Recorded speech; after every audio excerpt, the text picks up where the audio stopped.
Narrator. Section 1. You will hear a student talking to an administrator about signing up for a language course. Candidate. Speaker. Hello. I'm calling to sign up for one of your evening language classes and complete my enrollment details. To start with my personal information for the form, my full name is Oliver Henderson. My date of birth is the 22nd of July, 1994, which is recorded for the center's student files. For my home address, I live at 14 Meadow Lane, located in the suburb of Greenfield. My best contact phone number, specifically my mobile number, is 07943285610. And for my electronic communication and course materials, my email address is o.henderson@mail.co.uk. Now, moving on to the course selection details.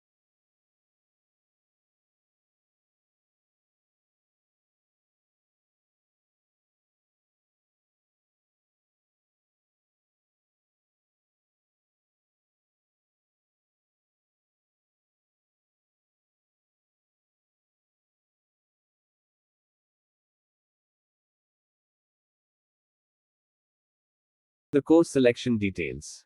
The specific course I am enrolling in is Spanish Level 1. The unique reference code for this class is SP104. The official start date for the term is the 5th of November. Regarding the timetable, the preferred day for my class is Tuesday. And finally, the total course fee for the 10-week block comes to £145, which will be paid by card over the phone. IELTS Listening, Part 2. Topic. City Library, Volunteer Program. You will hear a talk about a volunteer program at a city library. You will hear the talk once only. You now have some time to look at questions 11 to 20. Pause. Now listen carefully and answer questions 11 to 20.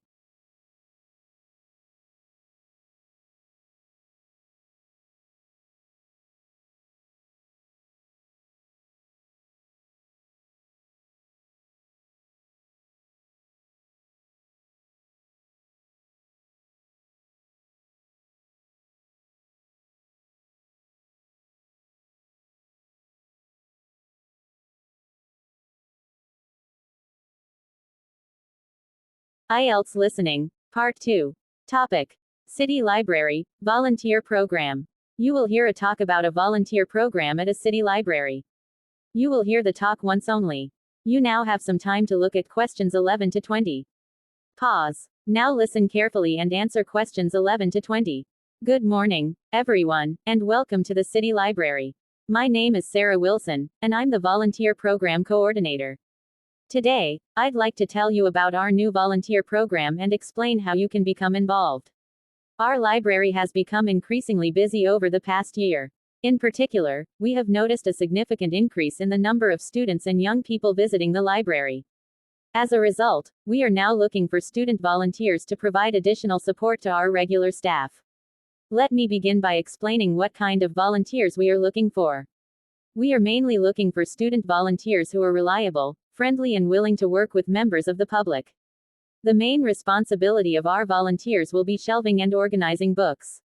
You will need to return books to the correct sections and make sure that the shelves remain neat and tidy. From time to time, you may also help visitors find different sections of the library. However, your main task will be shelving and organizing books. Now, let's talk about availability. We are particularly interested in people who can volunteer on weekdays. You don't have to be available every weekday, but we would like you to choose at least 1 or 2 regular days when you can come to the library. Each volunteer will normally work for around 3 hours at a time. The exact working hours can be arranged according to your timetable. For example, students who have classes in the morning could volunteer in the afternoon. There are several benefits to becoming a library volunteer.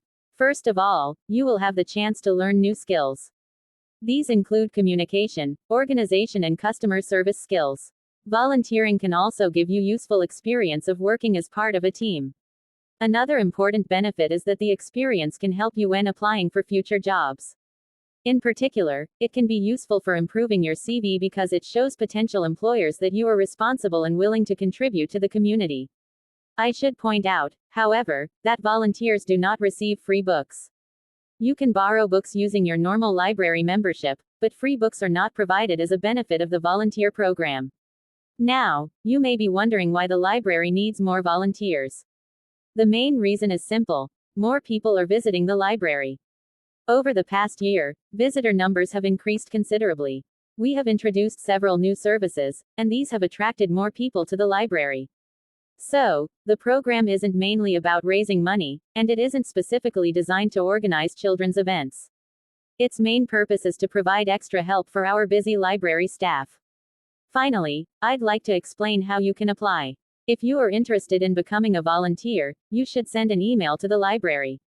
You don't need to come to the library in person, and there is no need to telephone us. Please send your application to me, Sarah Wilson, the Volunteer Program Coordinator. In your email, include your full name, your age, the days you are available, and a short explanation of why you would like to volunteer. After we receive your application, we will contact suitable candidates and arrange a short meeting.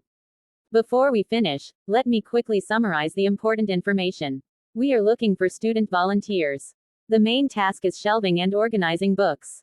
Volunteers should preferably be available on weekdays and should be able to work for around 3 hours at a time. The program offers opportunities to learn new skills and improve your CV. The library needs volunteers because more people are visiting the library. And finally, applications should be made by email. If you have any questions, please check the information on the library notice board or our website. Thank you very much for listening, and we hope to hear from you soon. That is the end of part 2. You now have 30 seconds to check your answers. Pause for 30 seconds. End of part 2.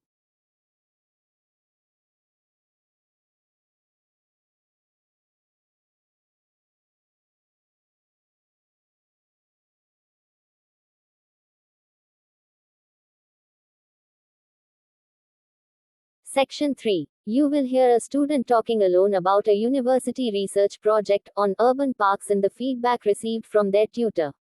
Hello everyone, I am reviewing our progress on our upcoming university presentation. To begin with our main topic, after much discussion, we decided that our presentation will focus primarily on the impact of green spaces on mental health. When we met with our tutor for feedback, she mentioned that the aspect of our research she found most interesting was the case studies of European cities.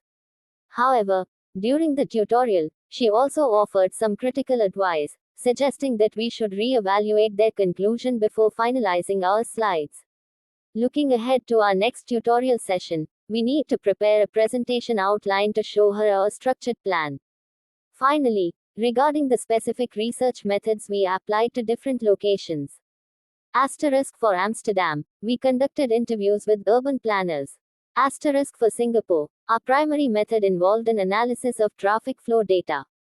Also in Singapore, we carried out observational studies in playgrounds.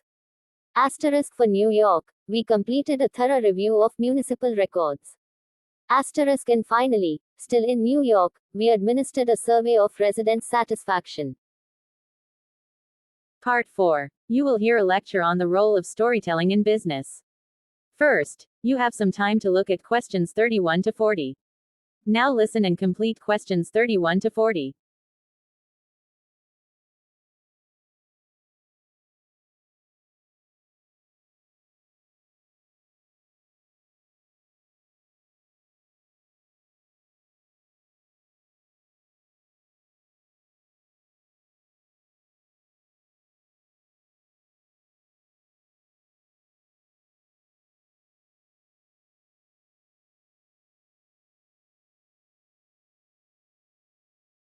Part 4. You will hear a lecture on the role of storytelling in business. First, you have some time to look at questions 31 to 40. Now listen and complete questions 31 to 40. Welcome everyone to today's lecture on corporate communication and marketing strategies. Today, we are exploring the role of storytelling in business. To begin with, we know that stories in business can create a strong emotional connection between a company and its customers. If we look back at early business storytelling, it often focused purely on functional benefits rather than deeper brand alignment. However, modern marketing has evolved, and the key element in effective business stories is authenticity, which builds trust with the audience. A well-crafted corporate story should have a clear beginning, middle, and resolution. Furthermore, companies that use storytelling effectively often have a shared set of values. Now, let's examine specific examples of business storytelling in our table layout. Origin story. Its purpose is to explain a company's beginnings, with a typical example topic focusing on the founder's initial idea. Customer story. Designed to show the value of a product, often illustrating how someone overcame a business challenge. Vision story. Aimed to describe future goals, exemplified by launching in 39 new markets. Values story. Used to highlight core principles in action, such as a team's commitment to excellence.